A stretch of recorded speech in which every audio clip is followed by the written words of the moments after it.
Hey everyone, Sky here to discuss The Invisible Man, starring Elizabeth Moss, Aldous Hodge, Storm Reed, Harriet Dyer, Michael Dorman, and Oliver Jackson Cohen, and directed by Lee Winnell.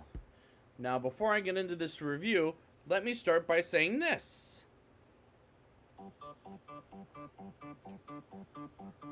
Happy Halloween, Halloween, Halloween, happy Halloween, Silver Shamrock. Yep, it's that time of the year for a horror movie. Happy Halloween, ladies and gentlemen. And I'm here to discuss Lee Winnell's The Invisible Man. Now, before I get into this review, I have seen this movie before in theaters. And I remember being absolutely thrilled, and you're about to find out why. Let's get into it. We open on a dark night where Cecilia Cass, played by Elizabeth Moss, gets out of her abusive relationship from her boyfriend Adrian Griffin, played by Oliver Jackson Cohen's fancy house, quietly, which is a very intense opening as she does escape while she accidentally triggers the car alarm, and Adrian quickly follows behind as Cecilia gets in her sister Emily's car, who's played by Harriet Dyer, and Adrian tries to get Cecilia back in his house by breaking the window. And as in an opening sequence, I'm in for an intense and frightening ride for 2 hours. And Lee Winnell, after what I said about you in Insidious and Saw, you're better off as a director, in my opinion, pal. Cecilia stays at her friend James Lehner, played by Aldous Hodge's house, with his daughter Sydney, played by Storm Reed, living there as well. And as she's afraid to go outside because she fears Adrian might come and get her. And I like how realistic this is portrayed. And Winnell thinks of everything when he directs a horror film.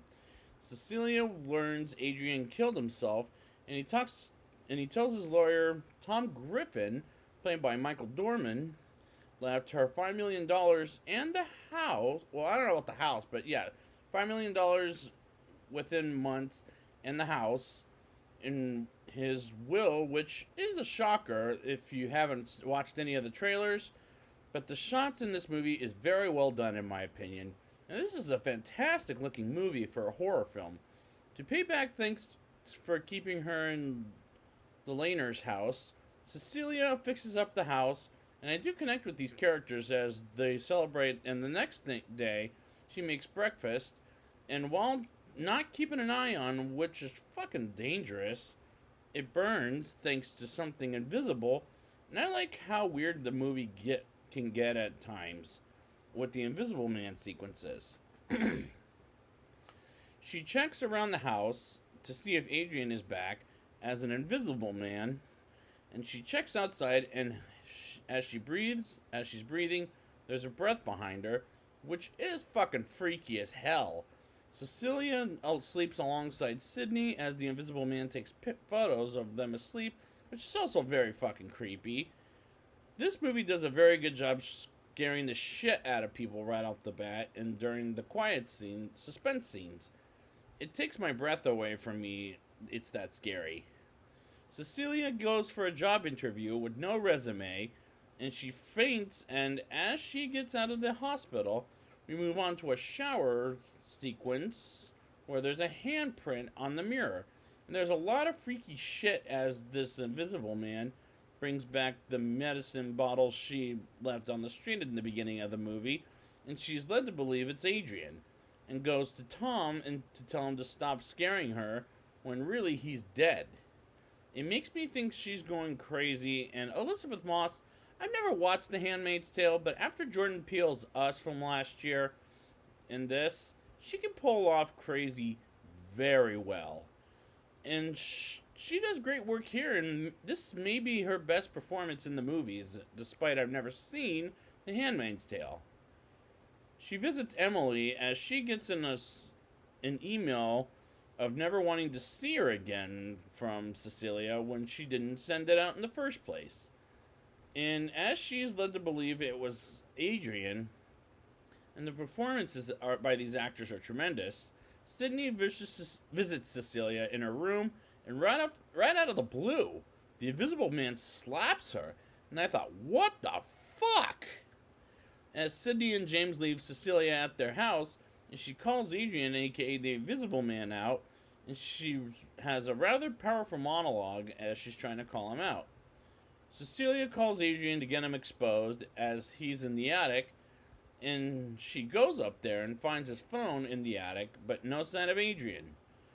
And as she looks down, and she drops some paint on the Invisible Man, and I love how frightening the scene is, and it sounds electrical loud. If you saw the movie, you know my point. The scene did scare the shit out of me, though, and that's good filmmaking in general when you tell a scary story. The Invisible Man leaves the sink on as Cecilia turns it off and gets choked and thrown around by the Invisible Man, and she manages to escape and goes to Adrian's house and sees the dog she lets go in the beginning of the movie. And she goes to a private area of the house and goes in a room and finds an invisible suit with cameras all over and it is a cool suit, admittedly. I do love the invisible suit. She encounters the man and gets attacked as she gets out, and which is a very good move, by the way. Cecilia calls Emily, to a fancy restaurant and tells her about what she's going through.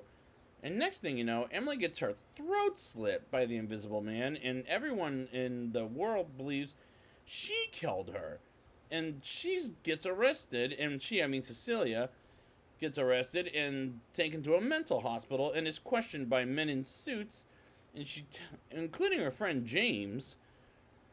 And she tells him about the Invisible Man and is stuck for a day or two and gets a surprise visit from Tom to sign a document to say she's crazy and she refuses to sign. And I think the mental hospital scenes took way too long. And that scene with Cecilia and Tom, it could have been cut out, in my opinion, as is my only complaint. She goes in the shower and finds a pen in the shower, and randomly turns on the shower, and she randomly cuts her arm and stabs the Invisible Man, and she escapes as the Invisible Man kills the guards, and Cecilia grabs the gun to get the Invisible Man, and they fight in the parking lot while it rains, and she takes Harry's car, which Harry, in case you didn't know, she ran into by accident, which was hilarious as she says he's fine as the Invisible Man goes to James's house to kill Sydney, and James gets there and he's attacked by the Invisible Man, and James is briefly unconscious, and Cecilia arrives to blow the fire extinguisher and shoots the Invisible Man as he dies. As it turns out to be Tom, as Adrian was alive the whole time and was trapped in a hidden closet. And the reveal was not obvious. Great job on not making it look telegraphed and taking its time to reveal who the Invisible Man is. Let's hear it for them. Let's move on. Great work for a horror film and scaring the hell out of me.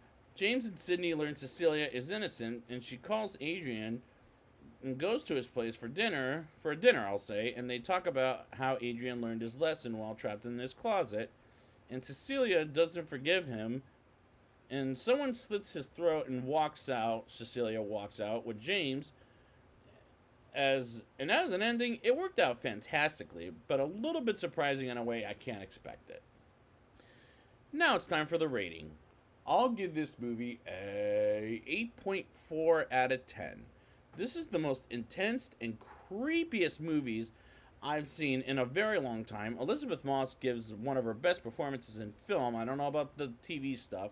And she pulls off crazy very well. This is a fantastic looking movie with characters I can connect with. And as this is mesmerizing to watch and for Horror Class 101, Lee Winnell, you made the smartest moves in the horror movie history. So I'd like to thank you guys for joining me for Halloween and to get to the Invisible Man. And until next year, have a happy Halloween, Halloween, Halloween, have a happy Halloween, Silver Shamrock.